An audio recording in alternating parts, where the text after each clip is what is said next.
Hi, good morning everyone. Ito na naman tayo, vlog uli.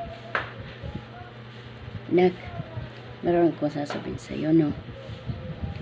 Huwag na huwag kang mangungutang. Kasi dyan sa mga utang na yan, dyan ka mababaon sa sobrang kahirapan. Hindi ka na makakaahon. Bakit? Ganito yan eh.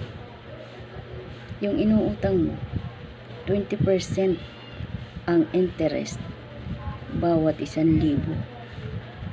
Kaya, imbis na makatulong sa'yo, lalo ka lang mahihirapan.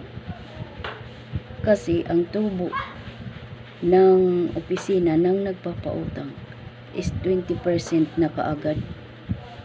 Kaya wala ka nang kikitain dun, kundi mababaon ka lang at maluluwag ka lang sa kahirapan. Yun.